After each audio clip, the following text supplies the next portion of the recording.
সুবহানাহু ওয়া তাআলা তার পৃথিবীর সমস্ত শ্রেষ্ঠ জায়গার মধ্য থেকে একটি শ্রেষ্ঠ জায়গা হলো মসজিদ। এই মসজিদে আল্লাহর ইবাদতের জন্য কবুল ও মঞ্জুর করেছেন। এই জন্য আমরা দিল থেকে সেই মহান মালিকের দরবারে অন্তরের অন্তরস্থল থেকে কালিমাতুশ শুকর আদায় করি, সকলে বলি আলহামদুলিল্লাহ। আল্লাহ পাক রব্বুল আলামিন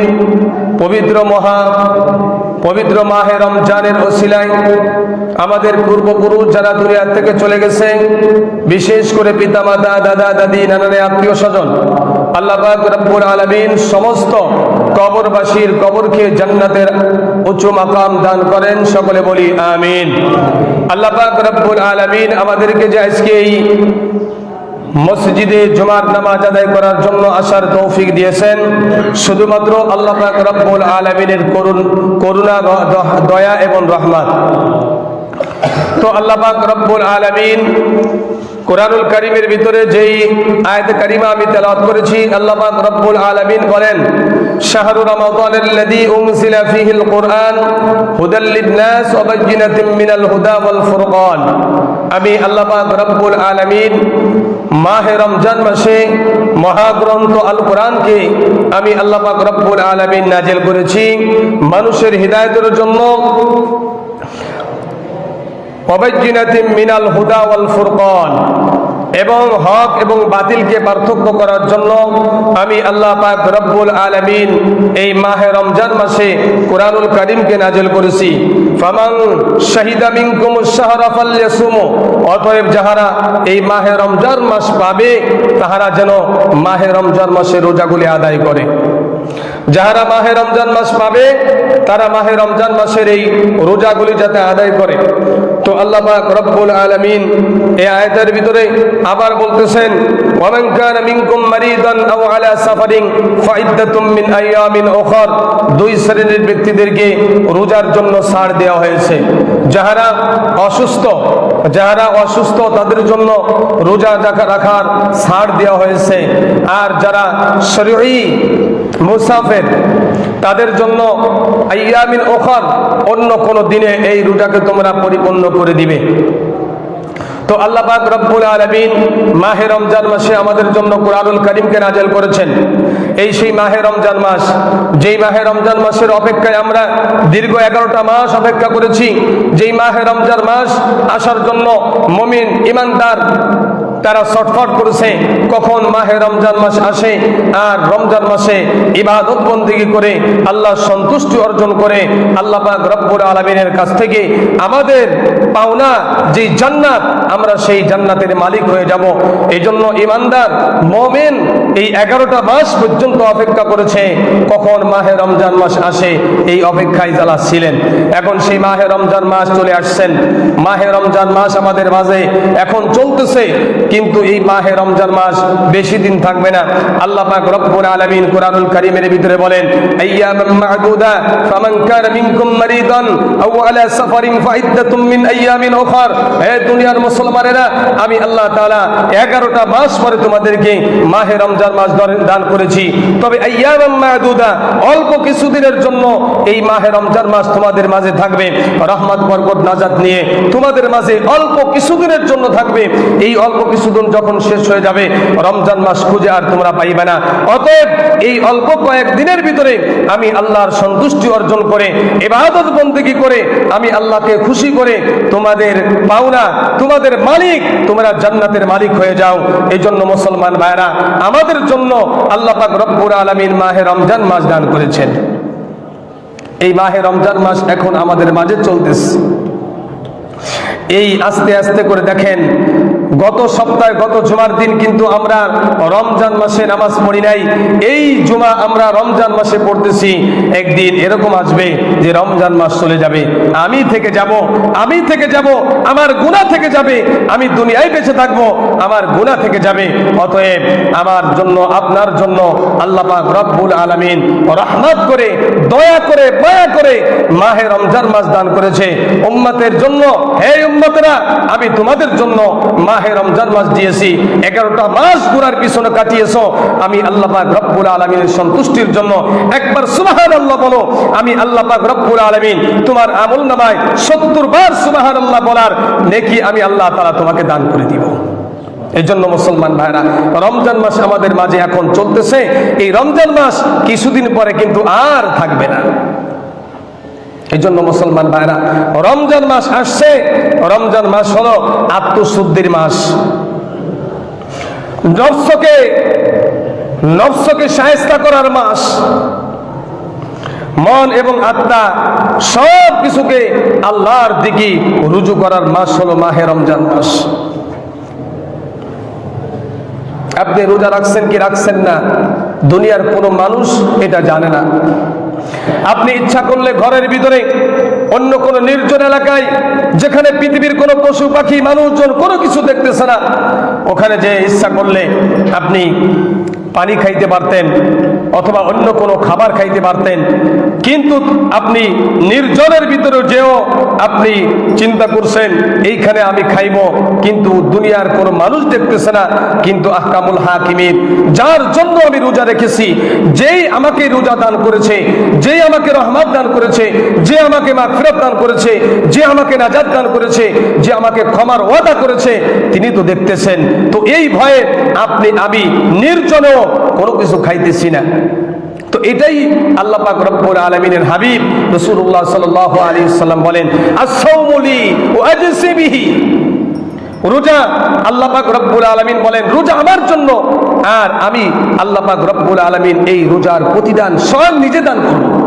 কোন কিতাবের ভিতরে আসছে আল্লাহ পাক রব্বুল আলামিন বলবেন, হে বান্দা, আমি আল্লাহর জন্য রোজা রেখেছিলেন, আমি তোমাকে দিয়ে দিলাম, তোমাকে দিয়ে দিলাম। অর্থাৎ পুরস্কার স্বরূপ এই মাহে রমজানের পুরস্কার হিসেবে আল্লাহ নিজে আমাকে দিবেন। তো আল্লাহকে যদি আমি পেয়ে যাই, তাহলে আমার আর কোনো কিছু দরকার নাই। আর আল্লাহকে যদি না পাই, দুনিয়ার সব কিছু পেয়েছো। আল্লামা শামসুল হক ফরিদপুরি রহমতুল্লাহ আলাইহি বলেছেন, তুমি দুনিয়ার সব কিছু পেয়েছো কিন্তু আল্লাহকে পাও নাই, তবে তুমি কিছুই পাও নাই। তুমি দুনিয়ার কোনো কিছু পাও নাই, কিন্তু একমাত্র আল্লাহকে পেয়েছো, তো তুমি সব কিছু পেয়েছো। আল্লাহর এক বান্দা আল্লাহর কাছে দোয়া করতেছে, রব্বুল আলামিন, আমি ওই জান্নাত চাই না যেই জান্নাতে আমি তোমাকে পাইব না। আমি ওই জান্নাত চাই যেই জান্নাতের ভিতরে আমি তোমাকে পাবো। তুমি যদি খুশি আমাকে জাহান্নাম দাও, আর জাহান্নামের ভিতরে প্রতিদিন যদি আমার সঙ্গে সাক্ষাৎ করো, আমার ওই জাহান্নামটা আমার জন্য দোজখ থাকবে না, আমার জন্য এরকম ভাবে জান্নাত হয়ে যাবে। এই জন্য আমি যদি আল্লাহকে পেয়ে যাই, তো আল্লাহ বলতেছেন আস-সাওমু লি, রমজানের রোজা হলো আমি আল্লাহর জন্য, ওয়া আজজি বিহি, এবং এর প্রতিদান স্বয়ং আমি আল্লাহ পাক রব্বুল আলামিন দান করব। কোন কিতাবের ভিতরে আসছে যে আল্লাহ রমজানের যে সবটা এটা নিজ হাতে দান করবেন। তো আল্লাহর কাছ থেকে যদি আমরা এই পুরস্কার নিজের হাতে, আল্লাহ আমাকে পুরস্কার দিক, এটা যদি আমি পাইতে চাই, তো আল্লাহ পাক রব্বুল আলামিনের হুকুম মাহে রমজান মাসে রোজা রাখতে হবে। আল্লাহ পাক রব্বুল আলামিন অন্য কোনো ইবাদতের কথা বলে নাই যে নামাজ পড়লে আমি আল্লাহ তোমাদেরকে পুরস্কার দান করব, আমি আল্লাহ পাক রব্বুল আলামিন সদকা করলে আমি আল্লাহ পাক রব্বুল আলামিন নিজ হাতে পুরস্কার দান করব, এটা কিন্তু আল্লাহ তাআলা বলে নাই। কারণ যে একমাত্র রোজা এমন একটা ইবাদত, যে ইবাদতটা পৃথিবীর কোনো মানুষকে দেখানোর জন্য করা যায় না। আপনি দান করতেছেন, মানুষকে ইচ্ছা করলে দেখায় দান করতে পারেন। আপনি নামাজ পড়তেছেন, ইচ্ছা করলে মানুষকে দেখায় আপনি কি করতে পারেন, দান করতে পারেন, নামাজ পড়তে পারেন। তো রোজা এমন একটা ইবাদত, মানুষকে দেখায় করা যায় না। রোজা রাখে মানুষ আত্মার দ্বারা, নফসের দ্বারা রোজা রাখে। আপনি রোজা রাখলেন, নফসকে কন্ট্রোল করলেন না, চোখের হেফাজত করলেন না, কানের হেফাজত করলেন না, মুখের হেফাজত করলেন না, তো আপনার রোজা হচ্ছে না।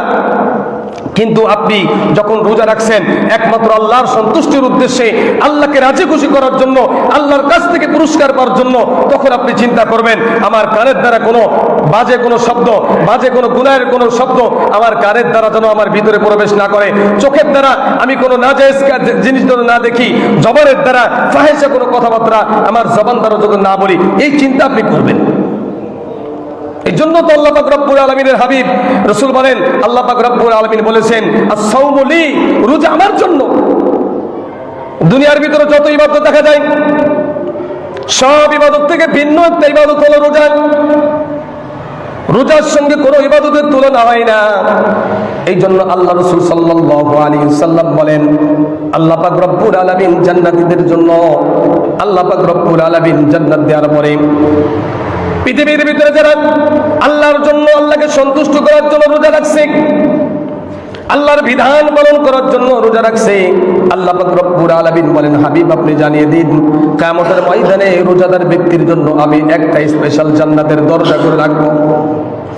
ওই দরজা দিয়ে শুধুমাত্র একমাত্র কেবলমাত্র দুনিয়ার ভিতরে যারা আমি আল্লাহ পাক রব্বুল আলামিনের সন্তুষ্টির উদ্দেশ্যে রোজা রাখছে, শুধুমাত্র রোজাদারদেরকে আমি আল্লাহ তাআলা ওই দরজা দিয়ে জান্নাতে প্রবেশ করাইব। মজলিসের ভিতরে যাচ্ছে সবাই যায় এক দরজা দিয়ে, কিন্তু স্পেশাল একটা দরজা থাকে, ওই দরজা দিয়ে প্রধান মেহমান, তারপরে প্রধান অতিথি, প্রধান বক্তা, মানে যারা ওই মজলিসের প্রধান, এরা কিন্তু ওই স্পেশাল দরজা দিয়ে প্রবেশ করে। ওই দরজা দিয়ে সাধারণ মানুষদেরকে যাইতে দেয় না।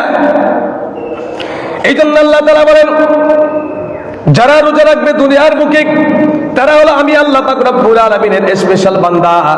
আমি আল্লাহ তাআলা তাদের জন্য স্পেশাল একটা দরজার ব্যবস্থা করেছি, ওই দরজা দিয়ে শুধুমাত্র রোজাদার ব্যক্তি প্রবেশ করতে পারবে। অন্য কোন ব্যক্তি অন্য কোন ইবাদত করার কারণে ওই দরজা দিয়ে তাদেরকে ঢোকার জন্য অনুমতি দেওয়া হবে না। সমস্ত রোজাদার যখন দরজা দিয়ে প্রবেশ করা হয়ে যাবে, আল্লাহ তাআলা ফেরেশতাকে বলবেন, ফেরেশতারে ওই দরজাটা বন্ধ করে দাও। আর কোন রোজাদার ব্যক্তি নাই যার জন্য আমি ওই দরজাটা খুলে রাখবো, ওই দরজাটা বন্ধ করে দাও। এরপরে অন্য দরজা দিয়ে অন্য জান্নাতীদেরকে আল্লাহ তাআলা জান্নাতে প্রবেশ করাইবেন।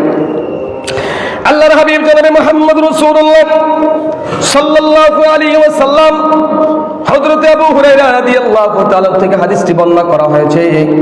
রাসূল আরবি সাল্লাল্লাহু আলাইহি ওয়াসাল্লাম বলেন, রোজাদার ইমানদারদের জন্য, ইমানদার রোজাদারদের জন্য, রোজাদার ব্যক্তিদের জন্য আল্লাহ পাক রব্বুল আলামিন 5টা পুরস্কার দান করেছেন। কয়টা পুরস্কার? রোজাদার ব্যক্তির জন্য আল্লাহ তাআলা 5টি পুরস্কার দিবেন।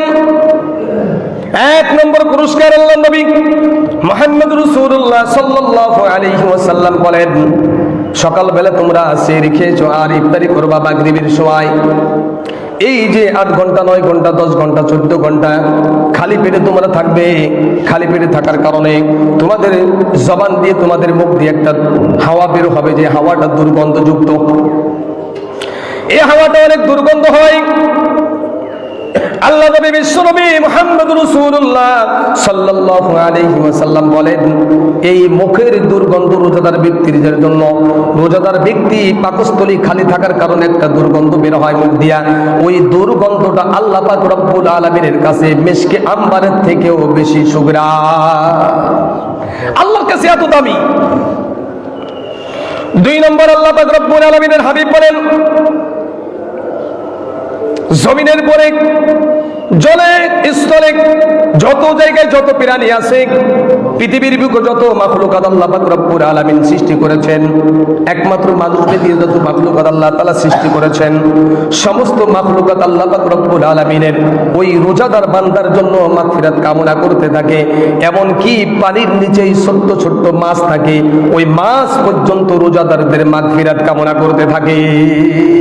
পৃথিবীর সমস্ত 18,000 মাখলুকাত রোজাদার ব্যক্তিদের জন্য দোয়া করে, আল্লাহুম্মা গফিরলি, রব্বুল আলামিন ওই রোজাদার ব্যক্তিকে তুমি মাফ করে দাও।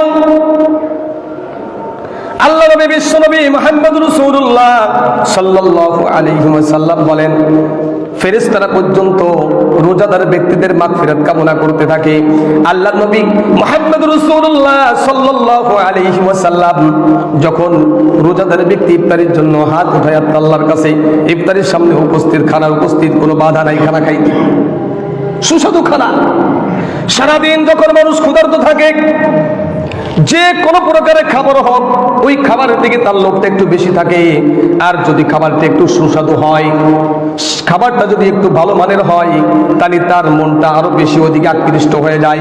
এই জন্য আল্লাহ রাসূল সাল্লাল্লাহু আলাইহি ওয়াসাল্লাম বলেন, ইফতারিকে সামনে নিয়ে তোমরা আল্লাহর কাছে দোয়া করবে।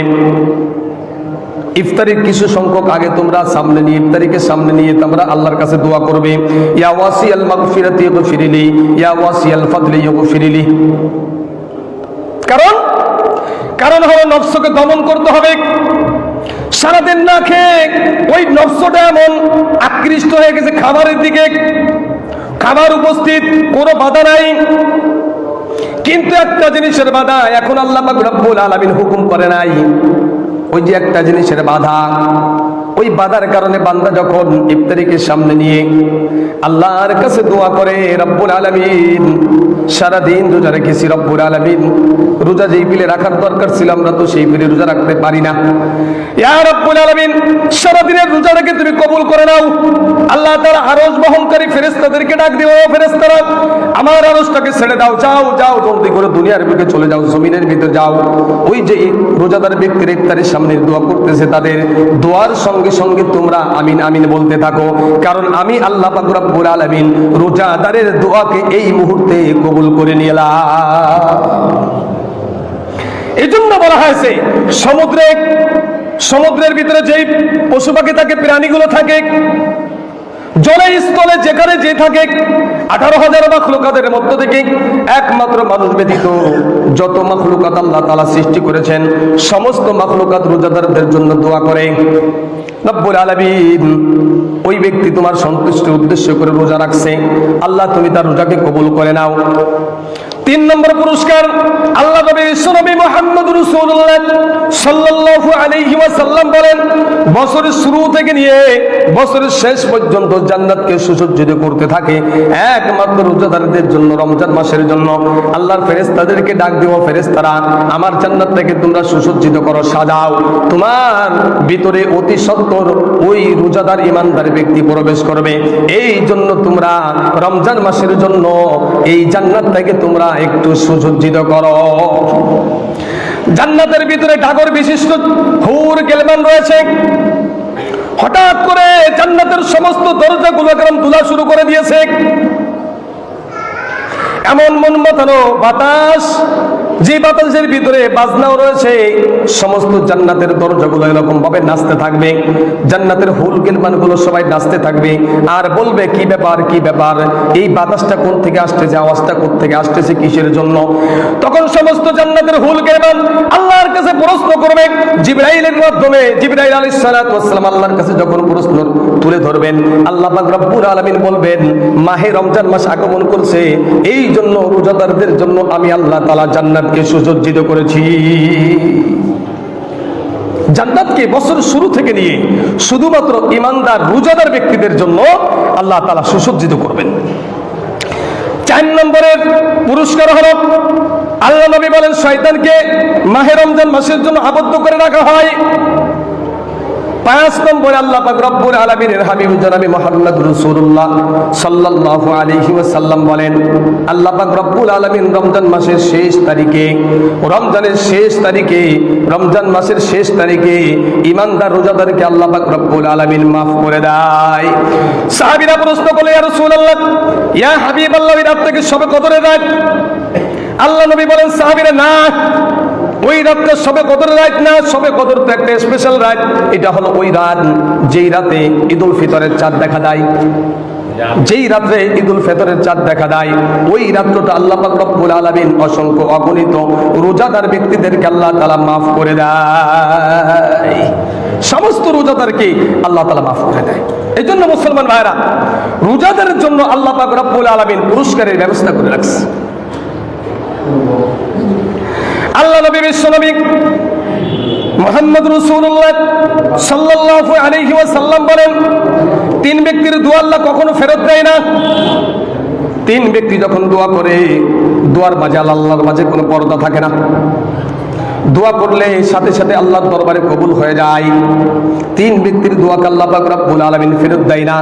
তার ভিতরে 1 নম্বর লিখেছেন, রোজাদার ব্যক্তি যখন ইফতারিকে সামনে নিয়ে আল্লাহর কাছে দোয়া করে, কারণ ওই সময়টা এমন একটা সময়, এমনি তো মাগরিবের সময়, এমনি তো দোয়া কবুল হওয়ার সময়। আবার বলেছেন রোজাদার ব্যক্তি যখন ইফতারির সামনে নিয়ে, রোজাদারদের জন্য, যারা রোজা রাখবে তাদের দোয়া কবুল করা হবে, যাদের রোজা রাখবে না তাদের দোয়া না, কিন্তু হাদিসের ভিতরে স্পষ্ট আসছে। যারা রোজা রাখবে তাদের দোয়া কবুল করা হবে। হ্যাঁ, অন্য কোন রোজাদার ব্যক্তি না, সে রোজা রাখে নাই, সে যদি এরকম ভাবে ইফতার করতে যায়, সে যদি দোয়া করে, তার দোয়া কিন্তু ওই সময় কবুল হবে না। রোজাদার ব্যক্তির কথা বলা হয়েছে। 3 ব্যক্তির দোয়া কবুল করে আল্লাহ পাক রব্বুল আলামিন। এই 3 ব্যক্তি যখন দোয়া করে, আল্লাহ এবং তার মাঝে কোনো পর্দা থাকে না, সরাসরি আল্লাহর দরবারে পৌঁছায় যায়। তার ভিতরে 1 নম্বর লিখেছেন, যেই লোকটা সারাদিন রোজা রাখছে, আল্লাহর সন্তুষ্টির উদ্দেশ্য করে রোজা রাখছে, রোজাদার ব্যক্তি যখন ইফতারিকে সামনে নিয়ে আল্লাহর দরবারে দোয়া করে, রব্বিরহামহুমা কামা রব্বায়ানি সগীরা, আল্লাহুম্মা গফিরলি হাজ্জিনা ইয়া ওয়াসিয়াল মাগফিরাতি গফিরলি ইয়া ওয়াসিয়াল ফাদলি গফিরলি, এই দোয়াগুলো যখন করে আল্লাহ পাক রব্বুল আলামিন তার জিন্দেগীর সমস্ত গুনাহগুলিকে মাফ করে দেয়। এটা আল্লাহর ওয়াদা, রোজাদার ব্যক্তির দোয়া কবুল করবেন। অন্য হাদিসের ভিতরে আল্লাহ নবী বলেন, তোমরা বেশি বেশি আল্লাহর কাছে দোয়া করো। একজন রোজাদার ব্যক্তি ইফতারের সময় তো দোয়া কবুল হয়, তাছাড়াও দিন এবং রাতের ভিতরে রোজাদার ব্যক্তির একটা দোয়াকে কবুল করা হয় প্রতিদিন। ইফতারের সময় বাদে অন্য যে কোনো সময়, তারাবির পরে হোক, তাহাজ্জুদের সময় হোক, ফজরের নামাজের পরে হোক, জোহরের নামাজের পরে হোক, অর্থাৎ 24 ঘন্টার ভিতরে একটা দোয়া রোজাদারের জন্য কবুল করা হয়, একটা দোয়া কবুল করা হয়। তো অনেক সময় আমরা দোয়া করি আল্লাহর কাছে, কিন্তু দোয়ার ফল পাই না, হয় না অনেক সময়? রাসূল আরবি সাল্লাল্লাহু আলাইহি ওয়াসাল্লাম বলেন, দোয়া কবুল করবে, তো দোয়া কবুল হওয়ার জন্য দোয়া কবুল করার শর্ত লিখছেন কয়েকটা। তার ভিতরে একটা শর্ত লিখেছেন হালাল রুজি ভক্ষণ করা। হারাম খাইবেন, দোয়া করবেন, দোয়া কবুল হইবে না। আর বলবেন কি কইল হুজুররা, দোয়া করলে তো দোয়াই কবুল হয় না। হালাল রুজি খাইবেন, দোয়া করবেন, আল্লাহ দরবারে কবুল হবে। রাসূল বলেন যে দোয়া করছে, এক ব্যক্তি দোয়া করছে, কিন্তু সে দোয়ার ফল তৎক্ষণিক পাই নাই, মনে হচ্ছে যে তৎক্ষণিক সে দোয়াটা পাই নাই, অথবা দোয়া করলে সাথে সাথে আল্লাহর দরবারে কবুল হয়ে যায়। যার জন্য দোয়া করছে সেটা আল্লাহ যদি মঙ্গল মনে করে, আল্লাহ যদি মনে করে যে এই লোকটা এই দোয়ার জন্য করছে, এই কাজটা হলে তার জন্য মঙ্গল হবে, তো আল্লাহ তাআলা সেই দোয়াকে কবুল করে দেয়। যদি মঙ্গল না হয়, আল্লাহ তাআলা তো জানেন যে এই যে দোয়া করছে, এই দোয়া করলে মঙ্গল হবে কি হবে না। ছোট্ট একটা ঘটনা মনে পড়ে গেল, হযরত ঈসা আলাইহিস সালামের জামানার একটা কথা। ঈসা আলাইহিস সালাম এই সবে বরাত, এটা কিন্তু হযরত আদম আলাইহিস সালাম থেকে ছিল। শুধু আমাদের নবীকে দান করছে তারা কিন্তু আগের থেকেই ছিল। সবে কদর, সবে বরাত সব কিছু আগের থেকে ছিল, শুধুমাত্র সবে মিরাজ আমাদের নবী মুহাম্মদ রাসূলুল্লাহ সাল্লাল্লাহু আলাইহি সাল্লাম থেকে হয়েছে। তো সবে বরাতে দোয়া কবুল হয়, এই যখন জানছে, তো 2 ব্যক্তি 2 বন্ধু বলতেছেন, আমরা তো গরিব মানুষ, চলো একটা কাম করি, সবে বরাতের আজকে রাত্রে উনি মরুভূমির ভিতরে যে বালুর স্তূপ উঁচু করছে, বালুর স্তূপ একটু খেয়াল করি, দোয়া কবুল হয়। দোয়া কবুল হয় তো আল্লাহ যার জন্য যেই দোয়াটা মঙ্গল মনে করেন, তার জন্য ওই দোয়াটা কবুল করেন। তা না হলে আল্লাহ তাআলা তার পক্ষ থেকে তারপরে যে বিপদ আছে, ওই দোয়ার বরকতে ওই বিপদকে আল্লাহ তাআলা হটাই দেন। 2 ব্যক্তি ও শুনছে যে শবে বরাতের দিন আল্লাহ দোয়া কবুল করেন, বা ইফতারের সময় দোয়া কবুল করেন। তো মরুভূমির ভিতরে যে বালুর স্তূপ করছে, এবার বালুটাকে 2 জায়গায় স্তূপ করে বালুটাকে ঢেকে রেখে আল্লাহর কাছে দোয়া করতেছে, আল্লাহ এই বালুটুকু তুমি স্বর্ণ বানিয়ে দাও, বালুর স্তূপকে তুমি স্বর্ণ বানিয়ে দাও।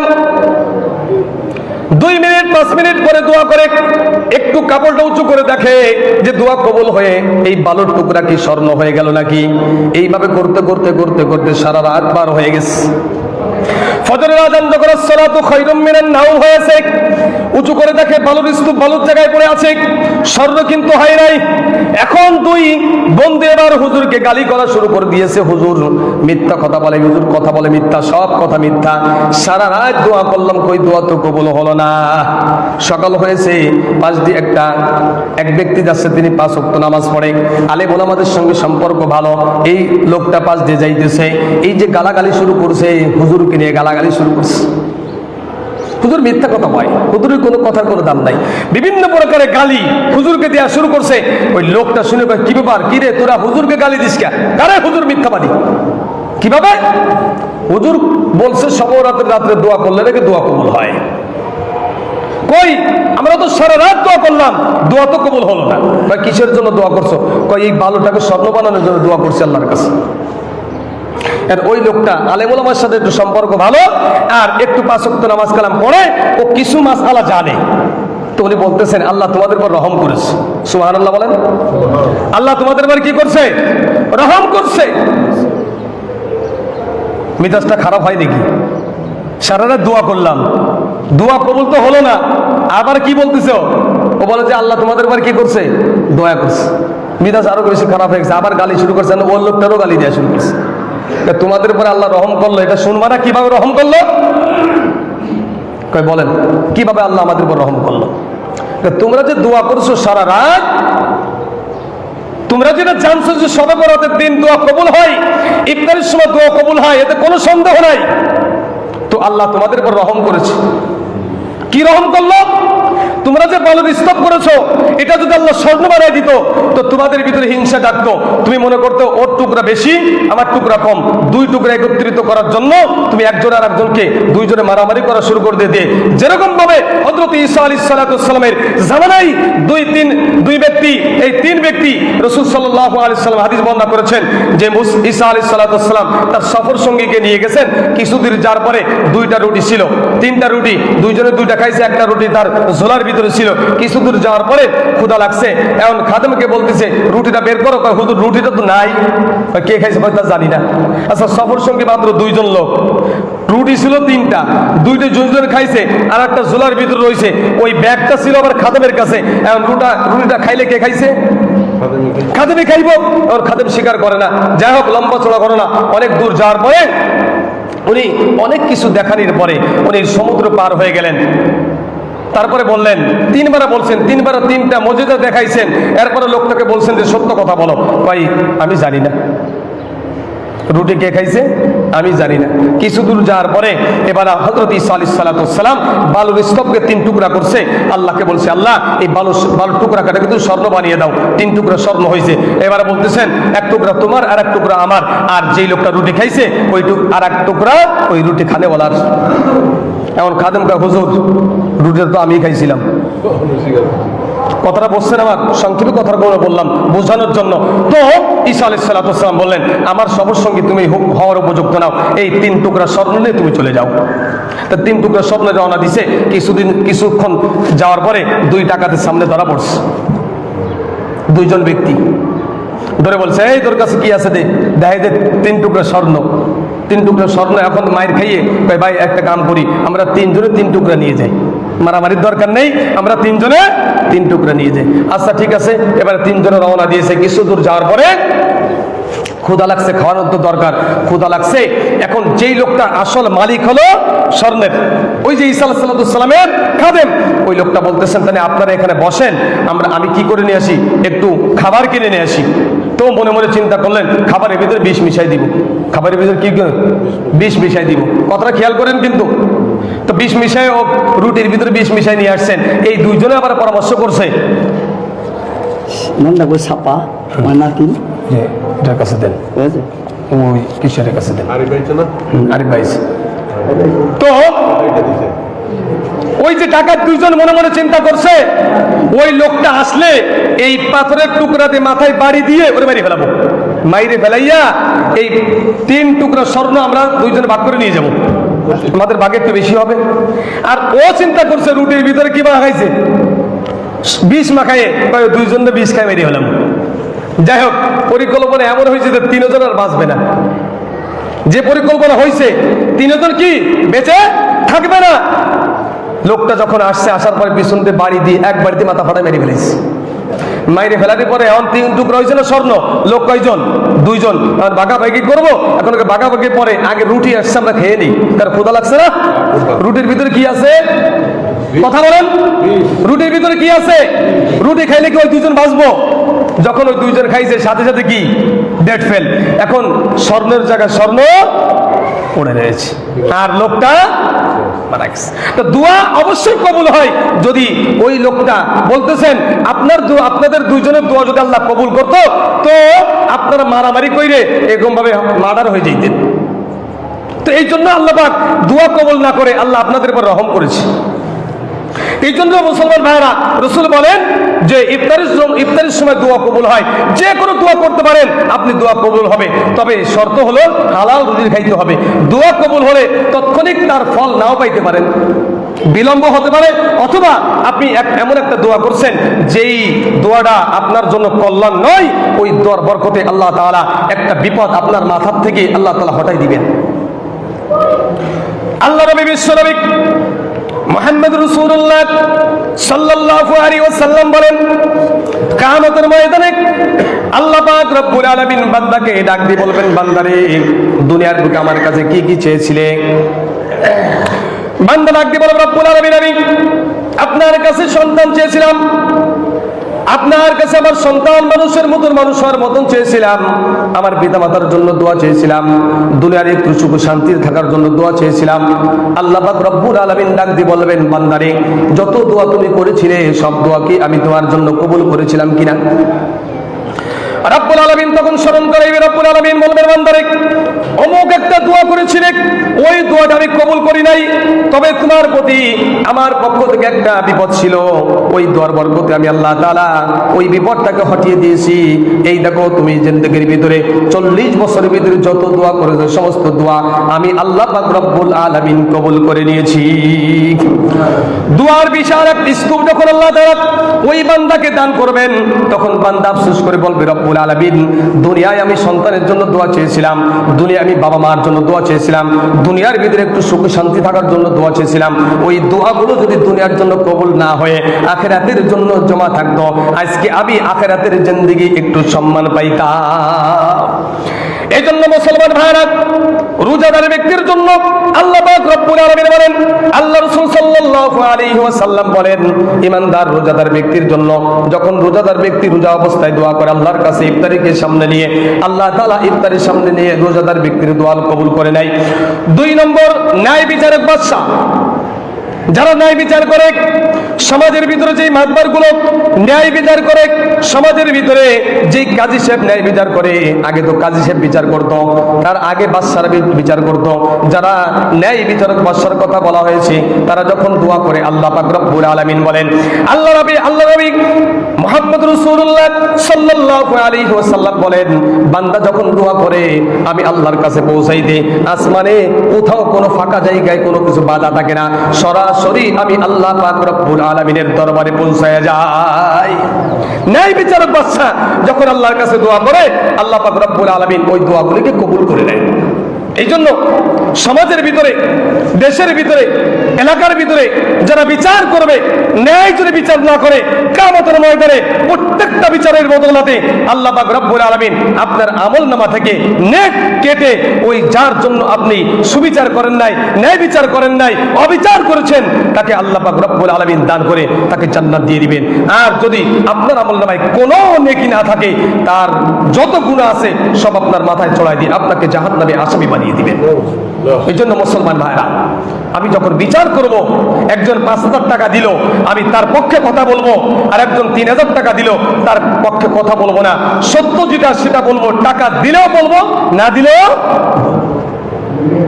3 নম্বরে আল্লাহ নবী মুহাম্মদ রাসূলুল্লাহ সাল্লাল্লাহু আলাইহি ওয়াসাল্লাম বলেন, 3 নম্বরে মাজলুম ব্যক্তি যখন দোয়া করে, আল্লাহ নবী মুহাম্মদ রাসূলুল্লাহ সাল্লাল্লাহু আলাইহি ওয়াসাল্লাম বলেন, মাজলুম যার উপর জুলুম করা হয়, মাজলুমের ফরিয়াদ আল্লাহ পাক রব্বুল আলামিন কবুল করে নেয়।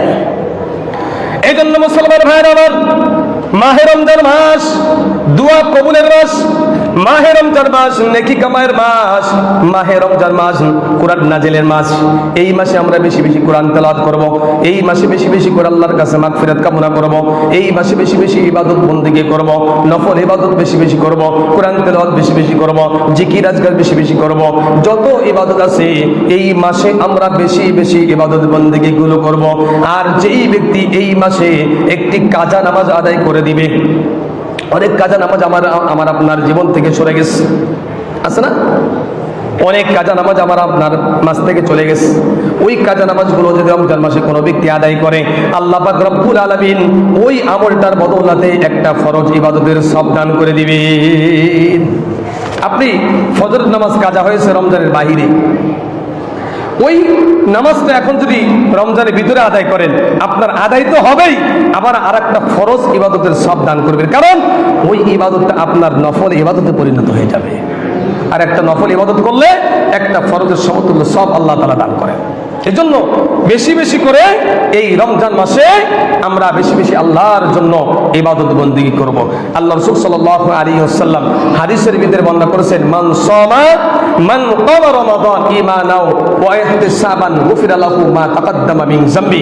কোন ব্যক্তি যদি তারাবি নামাজ আদায় করে, আমি আল্লাহ তাআলা ঈমান এবং সওয়াবের আশায় আমি আল্লাহ তাআলা তার জিন্দেগীর গুনাহগুলিকে মাফ করে দিব। হাদিসে কুদসির ভিতরে আল্লাহ পাক রব্বুল আলামিন বলেন, ইন্নাল্লাহা ফারাদা সিয়ামা রমাদান ওয়া সাদানতু লাকুম কিয়ামাহু ফামান সামাহু ওয়া কামাহু ঈমানান ওয়া ইহতিসাবান খারাজা মিন দুনুবিহি কায়াউমিন ওয়ালাদাতুহু উম্মুহু আও কামা ক্বালা an-নাবিয়্যু আলাইহিস সালাতু ওয়াস সালাম। আল্লাহর নবী বিশ্বনবী মুহাম্মদ রাসূলুল্লাহ সাল্লাল্লাহু আলাইহি ওয়াসাল্লাম বলেন, আল্লাহ পাক রব্বুল আলামিন বলেছেন, নিশ্চয়ই আমি আল্লাহ পাক রব্বুল আলামিন রমজান মাসের রোজাকে ফরজ করেছি এবং রাতের সিয়ামকে, রাতের রোজাকে, রাতের তারাবিকে আমি আল্লাহ পাক রব্বুল আলামিন তোমাদের জন্য আবশ্যক করে দিয়েছি, অর্থাৎ নফল করে দিয়েছি। যেই ব্যক্তি ঈমান এবং ইখলাসের সাথে সওয়াব এবং ভয়ের কারণে আল্লাহ পাক রব্বুল আলামিনের হুকুম দিনের বেলায় রোজা রাখবে, রাতের বেলায় তাহাজ্জুদ তারাবি নামাজ আদায় করবে, আল্লাহ পাক রব্বুল আলামিন বলেন, আমি ওই ব্যক্তিকে এমন পবিত্র করব, এমন পবিত্র করব। একজন সন্তান যখন মায়ের গর্ভে থেকে দুনিয়ায় আগমন করেন, ওই সন্তানের যেরকম ভাবে কোনো পাপ থাকে না, কোনো অন্যায় থাকে না, আমি আল্লাহ পাক রব্বুল আলামিন তাকে ওই রকম ভাবে মুক্ত করে দিব, তার জিন্দেগির কোনো গুনাহ থাকবে না। তাহলে হাদিসে কুদসি অনুযায়ী বোঝা যায় রাত্রের তারাবি নামাজ আল্লাহর পক্ষ থেকে আসছে, তবে এটা ফরজ না, এটা ওয়াজিব না, এটা হলো সুন্নাত। এটা কি? রাসূল সাল্লাল্লাহু আলাইহি ওয়াসাল্লাম বলেন, তোমরা রাতে কিয়ামুল লাইল করো। এখন কিয়ামুল লাইল করবেন, কয় রাকাত নামাজ পড়বেন? যদি আপনার কাছে কেউ প্রশ্ন করে তারাবি নামাজ কয় রাকাত পড়েন, কইবেন যে 8 রাকাতও পড়ি, 20 রাকাতও পড়ি। 20-এর ভিতরে 8 আছে না? 20-এর ভিতরে কি 8 আছে?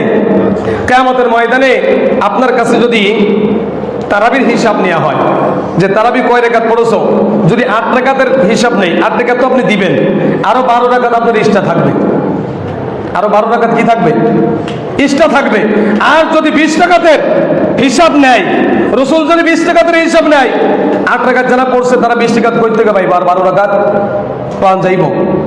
রাসূল সাল্লাল্লাহু আলাইহি সাল্লাম থেকে তার সাহাবায়ে কেরাম অসংখ্য অগণিত হাদিস বর্ণনা করেছেন। এখানে সনদ সহ অনেকগুলো হাদিস এখানে আসছেন।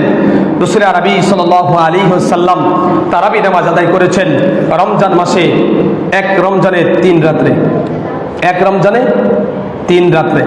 প্রথম রাত্রে যখন তিনি তারাবি নামাজ অর্থাৎ ইশার নামাজের পরে দীর্ঘ রাত পর্যন্ত সাহাবায়ে কেরামদেরকে নিয়ে নামাজ আদায় করলেন। সেহরির সময় নামাজ শেষ করে যাও, এখন চলে যাও। সেহরি খাওয়ার জন্য সবাই সেহরি খাইতে চলে গেলেন। একজন সাহাবী প্রশ্ন করলেন, ইয়া রাসূলুল্লাহ, এটা কিসের নামাজ আদায় করলেন? রাসূল কোনো কথা বললেন না। দ্বিতীয় দিন আবার ইশার নামাজের পরে দীর্ঘ রাত পর্যন্ত অনেক লম্বা চড়া কিরাত দিয়ে, অনেক লম্বা লম্বা রুকু দিয়ে, অনেক লম্বা লম্বা সিজদা দিয়ে রাসূল সাল্লাল্লাহু আলাইহি ওয়াসাল্লাম সারা রাত নামাজ আদায় করলেন। সারা রাত নামাজ আদায় করার পরে যখন সেহরি খাওয়ার জন্য সমস্ত সাহাবীরা চলে গেলেন, একজন সাহাবী প্রশ্ন করলেন, ইয়া রাসূলুল্লাহ, এটা কি রমজানের নামাজ? রাসূল মাথাটা শুধু নাড়াইলেন, হ্যাঁ, এটা হলো রমজানের নামাজ। তৃতীয় রাত্রে আবার সাহাবায়ে কেরাম গ্রামগঞ্জের থেকে সবাই মসজিদে নববীতে চলে আসছেন। মসজিদ নববীতে আর লোক ধরে না, বারান্দা বাহিরে সব জায়গা ব্যাকআপ হয়ে গেছে, লোক পরিপূর্ণ হয়ে গেছে, এলাকার ভিতরে কোনো পুরুষ মানুষ নাই, সব পুরুষ মানুষ মসজিদ নববীতে চলে আসছেন।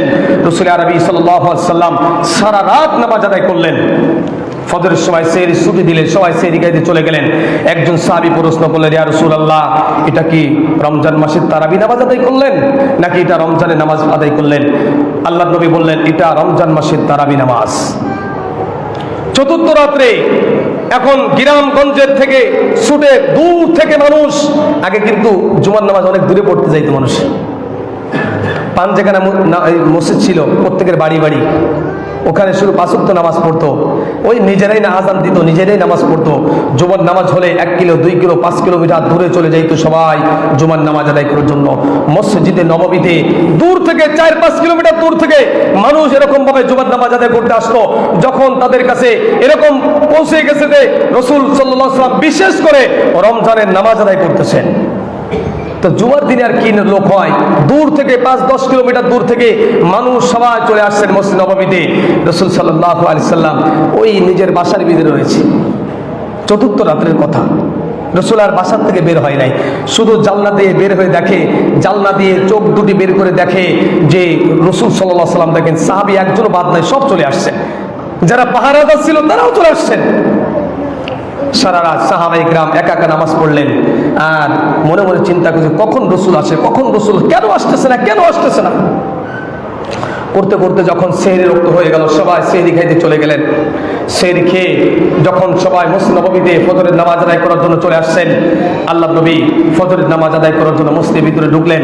ফজরের নামাজ আদায় করার পরে সাহাবায়ে কেরাম প্রশ্ন করলেন, ইয়া রাসূলুল্লাহ, ইয়া হাবিবাল্লাহ, আপনি কেন আসলেন না?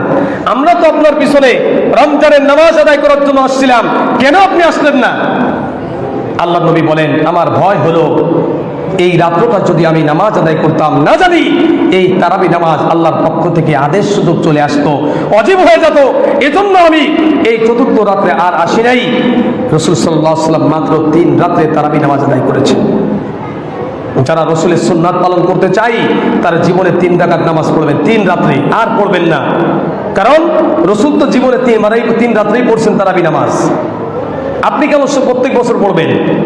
আপনি প্রত্যেক বছর মুসল্লিদের ভিতরে এখন বিভ্রান্তি সৃষ্টি করার জন্য 8 রাকাতের ফতোয়া কেন দিবেন?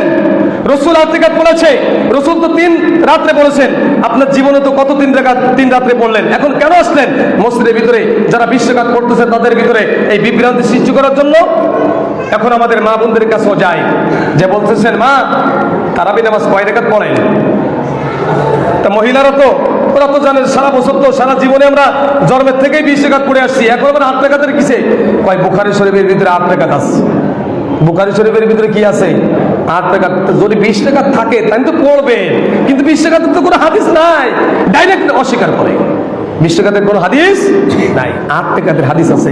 গুগল থেকে একটা বই বের করে, বইয়ের বুখারী শরীফ 8 পৃষ্ঠা, ছোট ছোট বুখারীর বাংলা লিখে আনছে। এটা উম্মতকে ধোঁকা দেওয়ার জন্য, উম্মতকে কি দেওয়ার জন্য? ধোঁকা দেওয়ার জন্য। রাসূল আরবি সাল্লাল্লাহু আলাইহি সাল্লাম একটা হাদিস বলে আমি শেষ করব। আম্মা জান, যেটা ওরা যে হাদিসটা নিয়ে এই 8 রাকাত পড়ারা দলিল পেশ করেন, তাদের জন্য এই হাদিসটা আম্মা জান আয়েশা সিদ্দিকা রাদিয়াল্লাহু তাআলা আনহা তার কাছে প্রশ্ন করলেন কোন এক সাহাবী, যে আম্মা জান, আমাদের রাসূল মুহাম্মদ রাসূলুল্লাহ সাল্লাল্লাহু আলাইহি সাল্লামের রাতের নামাজ কেমন ছিল? কথাটা আগে বুঝবেন, এরপরে না বুঝলে আবার জিজ্ঞাসা করবেন, হুজুর বুঝি নাই। প্রশ্নটা হলো রাসূল সাল্লাল্লাহু আলাইহি ওয়াসাল্লামের রাতের নামাজ কেমন ছিল? আম্মা জান আয়েশা সিদ্দিকা রাদিয়াল্লাহু তাআলা সাআলা আয়েশা রাদিয়াল্লাহু তাআলা আনহা কাইফা কানা সালাতি রাসূলুল্লাহ সাল্লাল্লাহু আলাইহি ওয়াসাল্লাম ফি রমাদান ফাকালাত মা কানা রাসূলুল্লাহ সাল্লাল্লাহু আলাইহি ওয়াসাল্লাম ইয়াজিদু ফি রমাদান ওয়ালা ফি গায়রিহি আলা আহাদি আশারা রাকাতাই ইউসাল্লি। আল্লাহ নবী আম্মা জান আয়েশা সিদ্দিকা রাদিয়াল্লাহু তাআলা আনহার কাছে প্রশ্ন করলেন, আমাদের নবীর রাতের নামাজ কেমন ছিল? রমজান এবং রমজান বাহিরে রাতের নামাজ কেমন ছিল? আম্মা জান আয়েশা সিদ্দিকা রাদিয়াল্লাহু তাআলা বলেন, মুহাম্মদ রাসূলুল্লাহ সাল্লাল্লাহু আলাইহি সাল্লাম রমজান এবং রমজানের বাহিরে রাতের নামাজ 11 রাকাতের বেশি তিনি পড়তেন না। কয় রাকাতের কথা আসছেন? আহাদা আশারা রাকাতাই ইউসাল্লি আরবা। আহাদা 1, আশারা 10, 11 কত হয়? 11। কথা বলেন, 11 কত হয়? আহাদা আশারা রাকাতাই। রাসূল সাল্লাল্লাহু আলাইহি সাল্লাম রমজান এবং রমজানের বাহিরে 11 রাকাতের বেশি পড়তেন না। 8 রাকাত তারাবির নামাজ পড়তেন আর 3 রাকাত বেতের নামাজ পড়তেন। যারা 8 রাকাতের তারাবির ফতোয়া দেয় তারা 1 রাকাত বেতের নামাজ পড়ে। রসুল যদি এখানে 11 রাকাত নামাজ পড়ে থাকে, রসুল সাল্লাল্লাহু আলাইহি সাল্লাম 8 রাকাত হলো তাহাজ্জুদের নামাজ পড়তেন, 3 রাকাত বেতের নামাজ পড়তেন রমজান এবং রমজানের বাইরে। কথা বলছেন? এই হাদিসের ভিতরে ওনাদের এই হাদিস, কিন্তু ওনারা ভাঙ্গে ভাঙ্গে অল্প একটু বলে, পুরো হাদিস বলে না। কেন? পুরো হাদিস বলে তো ধরা খেয়ে যাইব। ওরা অল্প অল্প হাদিস বলে। যে কি বলে? যে আম্মা জান আয়েশা সিদ্দিকা রাদিয়াল্লাহু তাআলা থেকে হাদিসটি রওয়ায়াত, তিনি বর্ণনা করেছেন যে রাসূল তাহাজ্জুদের তারাবি নামাজ পড়ছেন, 8 রাকাত বেশি পড়েন নাই। অল্প একটু হাদিস বলে, ভেঙ্গে ভেঙ্গে বলে, পুরো হাদিসটা বলে না। আর এখানে বলছেন হাদিসটা সহিহ, সনদের ভিতরে বর্ণনা করা হয়েছে। আম্মা জান বলেন যে রমজান এবং রমজানের বাহিরে 11 রাকাতের বেশি পড়তেন না। তা রাসূল সাল্লাল্লাহু আলাইহি সাল্লাম রমজানের বাহিরেও কি তারাবি নামাজ পড়তেন? কথা বলেন না কেন ভাই? রমজানের বাহিরে কি তারাবি আছে? তারাবি কখন? যেই দিন ঈদুল ফিতরের চাঁদ উঠবে ওই দিন কি তারাবি পড়বেন? কেউ পড়বেন? কারণ ওই দিন তো অনেক ফজিলত, ওই দিন তো আমরা তারাবি নামাজ পড়বো না। তার মানে হলো রাসূল সাল্লাল্লাহু আলাইহি সাল্লাম রমজান এবং রমজানের বাহিরে তারাবি নামাজ পড়তেন না, তাহাজ্জুদ নামাজ পড়তেন 8 রাকাত আর 3 রাকাত পড়তেন বেতের নামাজ। আমরা কি পড়বো? 8 রাকাত পড়বো নাকি 20 রাকাত? আমরা কয় রাকাত পড়বো ভাই? 20 রাকাত। আমরা 20 রাকাত, আমরা 20 রাকাত নামাজ পড়বো ইনশাআল্লাহ। যতদিন বেঁচে থাকবো ততদিন আমরা 20 রাকাত নামাজ পড়বো। কেউ যদি আপনাদেরকে বলে যে ভাই আপনি তারাবি নামাজ কয় রাকাত পড়েন, বলবেন, জবাব দিবেন কি? 8 রাকাতও পড়ি 20 রাকাতও পড়ি। মক্কা মদিনায় 20 রাকাত বলবেন 8 রাকাতও পড়ি 20 রাকাতও পড়ি। তো এই কথা বললে আপনাকে আর কথা বলার সুযোগ থাকবে না। ও বলতে পারবে না যে 8 রাকাতও পড়ে আবার 20 রাকাতও পড়ে। আল্লাহ পাক রব্বুল আলামিন আমাকে আপনাকে সকলকে বোঝা এবং আমল করার তৌফিক দান।